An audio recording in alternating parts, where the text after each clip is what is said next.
गए तो बाजार की चर्चा वहाँ आगे लेके चलते।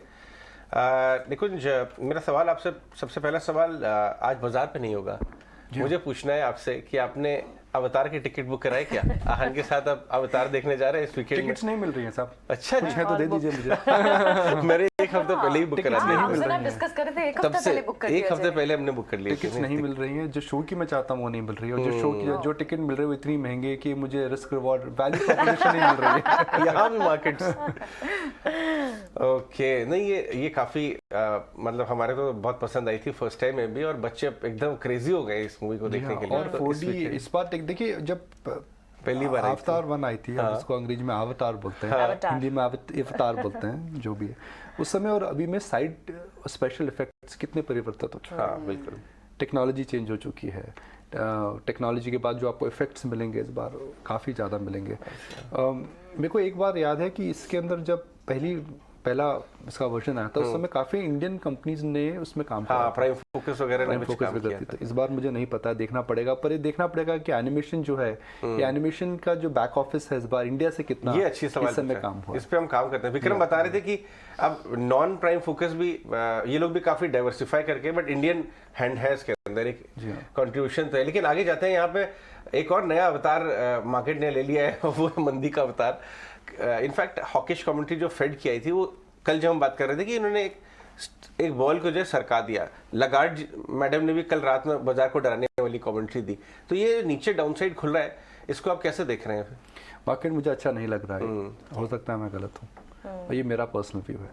मुझे अच्छा इसलिए नहीं लग रहा है बिकॉज जो फैक्टर्स हमेशा मार्केट को ऊपर करते हैं, उनके अंदर हम देख रहे हैं धीमापन आ रहा है। फ्लोज, टेक्निकल्स, मार्केट एक रेंज में एक प्रकार से सेटल हो रहा है। ग्लोबली भी हम देखने के प्रकार का धीमापन आ रहा है, कोई बड़ा ट्रिगर नहीं है। 5-6 तारीख तक अब कोई बड़ा न्यूज़ फ्लो आने वाला नहीं है। Institutional investors normally are not very active that time. So जो कल जो मार्केट में मूव हुआ है, जो हम देख रहे हैं कि mid and small cap stocks के अंदर जिस प्रकार का प्राइस एक्शन है, और अगर मैं मूड और टेक्निकल सेटअप को कनेक्ट करूं, तो मुझे लग रहा है कि मार्केट सेटअप में थोड़ी खलबली हो सकती है। Alright, absolutely. तो आपको अभी फिलहाल मार्केट अच्छा नहीं लगा, लेकिन निकुंज, पीएसयू फाइनेंशियल स्पेस पे आप बहुत बार बात कर चुके हो, लेकिन अगर अभी बैंक्स को देखें तो क्या लग रहा है कि फोकस शायद आने वाले समय क्या प्राइवेट बैंक्स पे शिफ्ट हो सकता है? पीएसयू बैंक्स पे क्या ये बात हो चुकी है, रिस्क रिवॉर्ड रेशियो इतना फेवरेबल नहीं है, और एचडीएफसी बैंक की भी पर एक बुफा की रिपोर्ट भी आई है, उन्हें बहुत अट्रैक्टिव लगता है वैल्यूएशन, रिस्क रिवॉर्ड रेशियो बहुत अच्छा लगता है।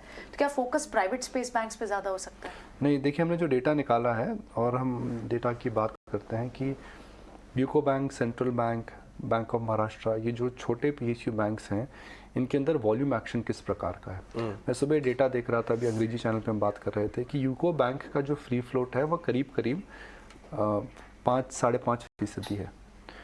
कल उसका जो टोटल ट्रेडिंग हुआ था यूको बैंक के अंदर, वो 80% फ्री फ्लोट ट्रेड करा था। दर्शकों को मैं बता दूं फ्री फ्लोट क्या होता है। फ्री फ्लोट वो होता है जो नॉन प्रोमोटर होल्डिंग होती है, जो मार्केट के अंदर फ्री टू ट्रेड के लिए अवेलेबल है। जो कुछ बैंक्स हैं, इनके अंदर सरकार की होल्डिंग काफ़ी ज़्यादा है, बिकॉज सरकार ने इनको रिकैपिटलाइज करा था। क्योंकि सरकार ने इनको रिकैपिटलाइज करा था, सरकार की होल्डिंग काफ़ी ज़्यादा है, वो होल्डिंग मार्केट में आ नहीं रही है। तो यूको बैंक, सेंट्रल बैंक, इनके अंदर सरकार की होल्डिंग काफ़ी ज़्यादा है। मगर अगर फ्री फ्लोट इतना ज़्यादा ट्रेड कर रहा है, स्पेशली यूको बैंक में, हम देखिए सेंट्रल बैंक में कल 1.5% के आसपास टोटल फ्री फ्लोट ट्रेड कर रहा है, तो सवाल ये होता है कि भाई 80% ऑफ द फ्री फ्लोट या 70% ऑफ फ्री फ्लोट क्यों ट्रेड कर रहा है? और जब इस प्रकार से ट्रेड करता है फ्री फ्लोट, स्पेशली कोई छोटे स्टॉक के अंदर, और जिनमें आपको पता है कि इंस्टीट्यूशनल इन्वेस्टर नहीं है, तो आपको ये पूछना पड़ता है कि भाई क्या हो रहा है। तो ये खतरे की घंटी मान सकते हैं, कि रेड लाइन मान सकते हैं। रिस्क रिवॉर्ड रेशियो अगर मैं बात करूं, जो टर्म है, I think is not there in any of the small PSU banks at this levels. लेकिन जहाँ बैंक्स की बात चल रही है, येस बैंक में न्यूज़ फ्लोज काफ़ी सारे आते हुए दिख रहे हैं, फंड रेज को लेकर भी एक्सरसाइजेस की बात हो रही है, इंडिपेंडेंट डायरेक्टर्स की भी एंट्री होती हुई, और जहाँ पर ब्रोकरेज रिपोर्ट्स कुछ आ रही हैं। कल हमने देखा कि ब्रोकरेज रिपोर्ट आने के बाद येस बैंक के काउंटर में एक इम्पैक्ट पड़ता हुआ दिखा। इस पर आपकी राय क्या है? तो येस बैंक चर्चा में रहा है।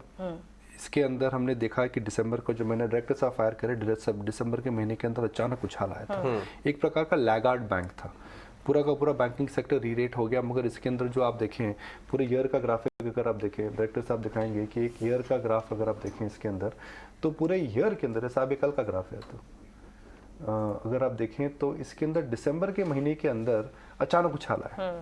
पूरे ईयर में इसके अंदर हमने देखा नहीं था बड़ा उछाला है। 14 रुपए तक था, 14 का 24 एक महीने में 17 हो गया। दिसंबर एक साल के अंदर अगर आप देखें तो जो बड़ा बार बना है वो एंड में बना है, last of the stock to get rerated है।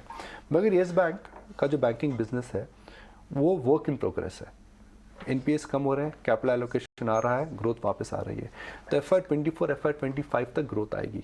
मगर मीनवाइल मार्केट ने येस बैंक का जो प्राइस है it is no longer cheap now. इसका जो प्राइस टू बुक है वो 1.5 के ऊपर है। 1.5 के ऊपर किसी भी बैंक, इस श्रेणी के बैंक में मेरे हिसाब से आपको बोलना चाहिए कि भैया महंगा हो चुका है। तो अब ये एक री रेट, देखिए 2 तरह की चीज़ें होती हैं मार्केट के अंदर। एक तो होती है री रेटिंग और डी रेटिंग। तो येस बैंक की जो री रेटिंग थी, balance sheet, capital infusion, potential, prospects of what they can do, वो हो चुकी है। अब जो इसके अंदर चाल आएगी वो आएगी will be A factor of performance, कैसे ग्रो करते हैं, कहाँ बैलेंस शीट लेकर जाते हैं, कितना कासा वो जनरेट करते हैं। तो जो री रेटिंग थी मेरे हिसाब से खत्म हो चुकी है और जो परफॉर्मेंस बेस्ड ग्रोथ है अब वह धीरे धीरे आएगी। इनफैक्ट ये जो आप परफॉर्मेंस बेस्ड ग्रोथ की बात कर रहे हैं और यहाँ से री रेटिंग कौन से फैक्टर्स पे होगी इसकी बात कर रहे हैं, इसका जवाब मैनेजमेंट से अच्छा कौन दे सकता है। इनफैक्ट आज हमारा बड़ा एक्सक्लूसिव येस बैंक के टॉप मैनेजमेंट आज हमारे सहयोगी अंकुर